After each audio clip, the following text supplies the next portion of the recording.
올 봄에 제가 나무시장에 가서 남천을 한 묶음 사다가 저희 집 마당에 심었습니다. 그런데 가을이 되어서 낙엽이 지고 또 바람이 세차게 불면서 차가워질 때 남천의 잎은 더 빨갛게 햇빛에 반사되어서 더 아름답게 그 자태를 뽐내고 있습니다. 프랑스의 극작가이면서 또 철학가이기도 한 알베르토 까뮈가 가을에 대해서 아주 멋진 말을 남겼어요. 모든 잎이 꽃이 되는 가을은 두 번째 봄이다. 그런 것 같습니다. 가을은 잎이 떨어짐으로 앙상하거나 볼품없는 계절이 아니라 더 아름다워지는 가을 그 자체로 더 깊은 아름다움을 주는 그런 계절인 것 같습니다. 이런 계절에 여러분의 가정과 범사에도 풍성함이, 아름다움이 가득 채워지기를 예수님의 이름으로 축복하고 여러분 모두를 사랑합니다. 저는 오늘 울어라 눈물은 신자의 언어다, 이런 제목으로 함께 은혜를 나누고자 합니다. 인간이 서로 의사 또는 감정과 사고를 전달하기 위해 사용하는 언어는 음성 언어도 있고요, 문자 언어도 있고요, 그리고 몸짓이나 손짓, 표정 등 신체 동작으로 의사와 감정을 전달하는 바디랭귀지라는 신체 언어도 있습니다. 오늘 제가 말씀드릴 또 하나의 언어는 바로 눈물입니다. 눈물은 언어입니다. 신자가 하늘을 여는 언어, 그것이 눈물입니다. 우는 자가 그래서 나중에는 성공하는 것입니다. 눈물 흘리는 것을 부끄러워하지 마시기 바랍니다. 성경에 많은 사람들이 울었어요. 바보라서 운 것이 아닙니다. 약해서 운 것도 아니고요, 믿음이 없어서 운 것은 더더군다나 아닙니다. 눈물은 신자의 삶을 거룩하게 하는 영혼의 창이며 상처를 진주로 만들어주는 성령의 능력입니다. 그래서 하나님은 눈물을 귀하게 보시는 것입니다. 언제부터인가 우리 가슴이 메마르고 우리의 눈에 눈물이 메말라 버려지지 않았습니까? 주님 앞에서 십자가를 바라보며 눈물을 흘렸던 적이 언제적입니까? 주님이 베풀어 주신 은혜와 사랑 앞에서 기쁨으로 찬양하며 눈물을 흘린 적은 또 언제였습니까? 내 눈물이 말랐다는 것은 그만큼 내 영혼의 영성의 샘이 메말라 있다는 증거이기도 합니다. 성도가 눈물을 흘리며 울 때는 진정으로 정직하게 하나님을 찾을 때입니다. 인생의 눈물의 골짜기를 허덕이며 넘어갈 때에 우리는 하나님의 음성에 목말라 합니다. 그래서 눈물은 정직한 신자의 언어가 되는 것입니다. 아마 눈물 그러면 다윗만큼 눈물을 많이 흘린 사람도 아마 없다고 생각합니다. 그의 눈물을 좀 몇 가지로 나눠보겠습니다. 그는 먼저 회개의 눈물을 흘렸습니다. 그가 흘린 눈물 중에 대저 나는 내 죄과를 아오니 내 죄가 항상 내 앞에 있나이다. 시편 51편 3절의 고백입니다. 그리고 시편 6편 6절에서는 내가 탄식함으로 곤핍하며 밤마다 눈물로 내 침상을 띄우며 내 요를 적십니다. 이런 표현이 있습니다. 얼마나 울었으면 밤마다 눈물로 침상을 띄웠겠습니까? 또 요를 적실 수가 있었겠습니까? 그렇게 많은 눈물을 쏟으면서 살았던 사람도 아마 별로 없을 것입니다. 그리고 두 번째는 자기 자식을 위해서 울었던 눈물이 있습니다.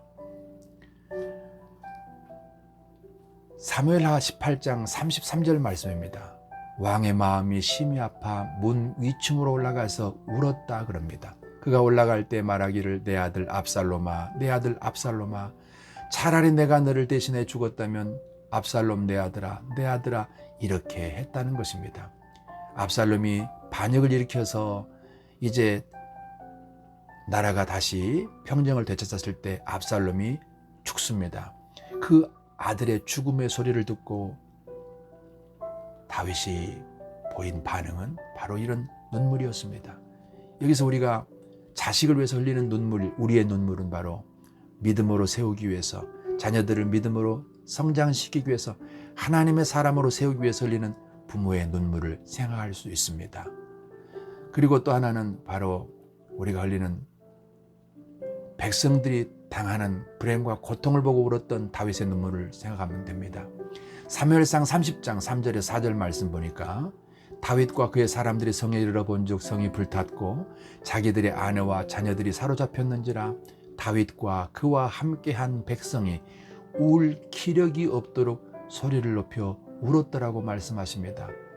이 눈물이 우리 눈에서는 바로 복음을 듣지 못하고 지금 사악한 어둠의 세력에 붙들려 있는 불신자의 실존을 보며 울어야 하는 우리의 눈물을 생각해야 될 것입니다. 바로 교회가 교회되기 위해서 흘리는 영혼 구령의 눈물이 우리에게서 있어야 될 것입니다. 또 하나님께서는 각자의 문제 해결을 위해서 울었을 때, 그 하나님을 간절히 찾을 때 하나님을 전적으로 의지하고 하나님만이 문제의 해답임을 믿고 부르짖는 그의 눈물의 기도를 응답하십니다. 이사야 39장 5절에 보니까 그때 하나님께서 이사야 선지자를 통해 내가 네 기도를 들었고 네 눈물을 보았다고 말씀하시면서 히스기야에게 15년의 생명을 연장해 주셨던 것을 우리는 알고 있습니다. 그리고 뿐만 아니라 다윗은 감사와 찬양의 눈물을 또한 많이 흘린 사람입니다. 시편 139편 14절 이하에 보면은 내가 주께 감사하오면 나를 지으심이 신묘막측하심이라. 주의 행사가 기이함을 내 영혼이 잘 아나이다. 하나님이여 주의 생각이 내게 어찌 그리 보배로우신지요. 그 수가 어찌 그리 많은지요. 내가 세려고 할지라도 그 수가 모래보다 많도소이다. 내가 깰 때에도 오히려 주와 함께 있나이다. 이렇게 말합니다. 우리에게 베풀어 주신 하나님의 그 사랑의 그 은혜들을 어찌 수를 다 셀 수가 있겠습니까? 오늘까지 하나님께서 내게 베푸신 그 은혜들을 숫자로 세어볼 수가 없다는 것입니다. 그 은혜 앞에 다윗은 눈물로 감사, 감격을 이렇게 표현했던 것입니다. 또한 시편 103편 1절 이하에 보면은 내 영혼아 여호와를 송축하라. 내 속에 있는 것들아 다 그 성호를 송축하라. 저가 내 모든 죄악을 사하시며 네 모든 병을 고치시며 네 생명을 파멸에서 구속하시고 인자와 긍휼로 관을 씌우시며 좋은 것으로 네 소원을 만족케 하사 네 청춘으로 독수리같이 새롭게 하시는도다 말씀하십니다. 이와 같이 은혜에 대하여 감격해 하는 눈물, 바로 하나님께 올려드리는 진실한 언어가 되고 기도가 되는 것입니다. 우리가 흘리는 눈물에는 공짜가 없습니다. 거룩한 눈물이기 때문에 그렇습니다. 우리가 눈물을 흘릴 만큼 언젠가는 하나님께서 우리에게 가장 좋은 것으로 그리고 풍성하게 응답해 주시고 채워주시는 것입니다. 그래서 시편 126편 5절 6절은 이렇게 말씀하십니다. 눈물을 흘리며 씨를 뿌리는 자는 기쁨으로 거두리로다. 울며 씨를 뿌리러 나가는 자는 반드시 기쁨으로 그 곡식단을 가지고 돌아오리로다 라고 말씀하십니다. 여러분, 우리가 운다는 것을 부끄러워할 이유가 없습니다. 하나님 앞에 가장 정직한 자의 언어, 정직한 성장한 성숙한 신자의 언어가 눈물이기 때문인 것입니다. 저는 지금부터 지난주에 이어서 제 간증을 좀 이어가려고 합니다. 오늘 저는 여기 이 자리에 여기만큼 하나님의 은혜를 제가 나름 제 인생 속에서 이처럼 큰 은혜를 받고 살아갈 수 있는 것은 지난날 흘렸던 눈물이 있었기 때문인 것입니다. 그 눈물의 간증을 지난주 이어서 계속해 보겠습니다. 이제 제가 부흥사를 떠나보내고 그리고 교회로 돌아와서 밤이 되었습니다. 그리고 부흥사가 기도했던 그 자리, 거기에 제가 강단에 올라가서 저도 손을 높이 들었습니다. 손을 높이 들고 하나님 앞에 제 영혼을 다 끌어모아서 부르짖었습니다.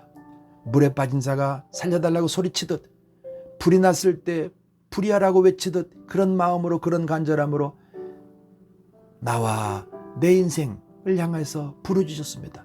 첫 번째 주여는 정상적으로 발음이 되었습니다. 주여! 그리고 두 번째 이어서 주여를 부르는데 두 번째 주여는 정상적인 주여 발음이 안 나옵니다. 주. 이러고서 세 번째는 통곡으로 변하는 것입니다. 하나님, 나를 어찌하시렵니까? 내가 어찌해야 합니까? 내게 말씀하옵소서. 나는 이제 어디로 가야 됩니까? 여기에 친척 한 명도 없고 친구 한 명도 없고 교단 교회도 없고 혈연 학연 지연도 없는 이곳에 나를 떨어뜨려 놓으시고 내가 이제 어찌해야 합니까? 하나님 내게 말씀하옵소서. 하나님 어디 계십니까? 내 손 잡아달라고 그런 간절함으로 울부짖기 시작했습니다. 그리고 강단 위에서 떼굴떼굴 굴렀습니다. 의지할 때라고는 하나님 한 분밖에 없었습니다. 어디 부르짖을 때라고는 하나님 한 분밖에 없었던 것입니다. 그런 환경에 하나님께서 나를 놔두셨어요. 내가 이렇게 강단에서 부르짖으며 몸부림치며 떼굴떼굴 구르면서 우니까 제 안에는 제 아내대로 차가운 장판만 깔려있는 그 교회당 바닥 위에서 땅바닥을 치며 옵니다. 이렇게 온통 밤마다 눈물로 우리의 앉은 엎드린 기도의 자리를 눈물로 흥건히 적시고 있었습니다. 이게 하루 되고 이틀 되고 한 달 되고 매일매일 밤마다 기도하기 시작했습니다. 밤 9시부터 기도하기 시작했습니다. 그리고 작정을 했습니다. 이렇게 시작한 기도를 일천날 그냥 작정하며 기도합시다. 하나님께서 어찌하시든지 죽이시든지 살리시든지 우리를 하나님께 맡깁시다. 그리고 먹을 것이 없는 그때에, 월세를 내지 못하는 그때에, 부흥의 불빛이 보이지 않는 바로 그 순간에 우리는 엎드렸습니다. 밤마다 울었습니다. 이럴 때 하나의 사건이 있었습니다. 우리 교회 건물이 3층 건물인데요. 그 바로 아래는 1층에 작은 단층짜리 옛날 한옥집들이 다닥다닥 붙어 있었습니다. 그리고 그 우리 교회와 그 동네 옆으로 조그마한 리어커길이 하나 있고요. 그 옆에는 공동묘지였습니다. 그런데 우리 교회가 있는 그 건물 그 단층짜리 오래된 한옥집으로 젊은 부부가 이사를 왔어요. 그래서 이제 아침부터 이삿짐을 나르고 저녁이 되어서 이제 배가 고파서 라면을 끓여서 부부가 마치 먹으려고 하는데 어디선가 이상한 소리를 남편이 먼저 들은 거예요. 어떤 소리였겠습니까?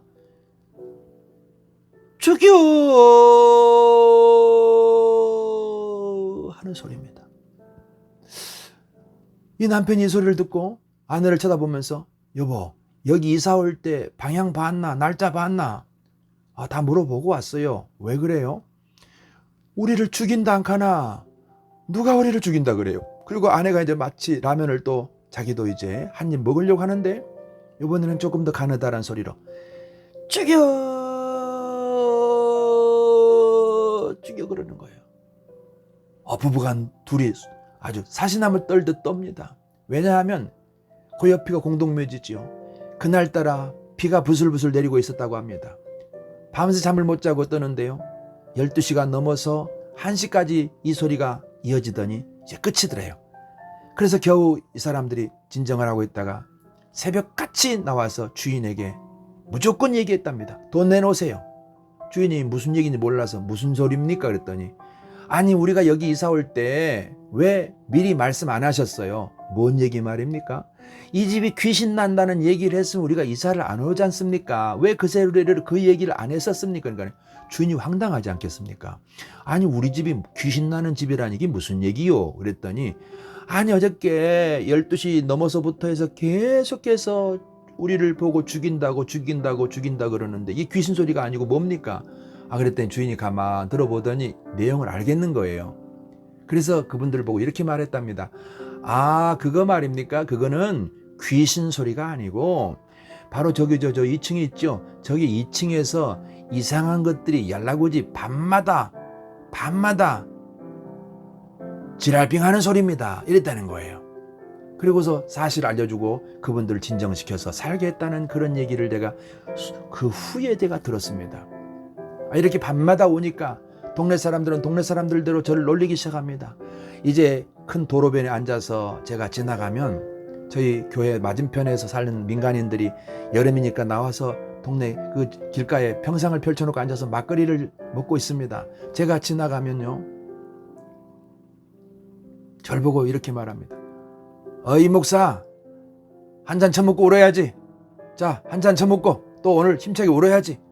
그러면서 저를 놀리기를 시작합니다. 제가 동네를 지나가면요, 가만히 있던 개가, 다른 사람들이 지나가면 가만히 앉아있던 개가 저만 지나가면 벌떡 일어나 짖습니다.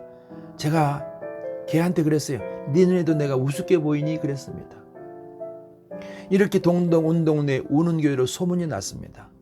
이 우는 교회로 소문난 거 부끄러운 일이 아니었습니다. 바로 이것이 제한테 복이 되었던 것입니다. 이 눈물 때문에 저는 오늘을 살고 있고 오늘 이만큼의 풍성한 복을 제가 지금 경험하고 누리고 있습니다. 여러분의 삶에 눈물 흘릴 일이 있거든 기뻐하십시오. 지금 눈물의 골짜기를 지나고 있거든 안심하고 감사하며 이 눈물 골짜기를 통과하십시오. 하나님이 여러분 손잡고 있습니다. 저 앞에 하나님께서 두 팔 벌려 여러분을 기다리고 있습니다. 눈물은 공짜가 없다는 말씀을 제가 아까 드렸습니다. 눈물을 흘리며 씨를 뿌렸다면 반드시 기쁨의 단이 여러분을 기다리고 있다는 말씀인 것입니다. 계속해서 다음 주에 제 간증을 이어가려고 하겠습니다. 오늘 이 말씀이 여러분 삶에 힘이 되고 또 위로가 되었기를 바랍니다. 힘내십시오. 반드시 좋은 날이 옵니다.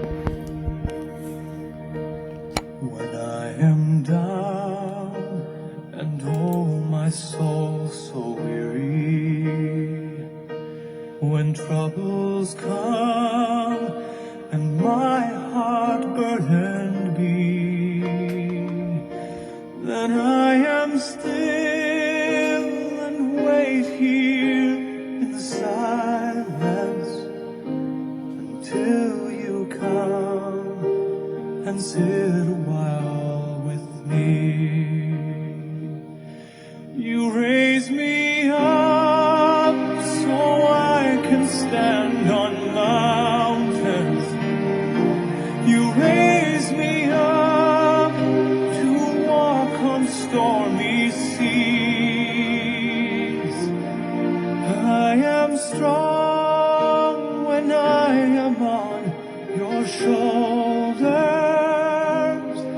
You raise me up to more than I can be.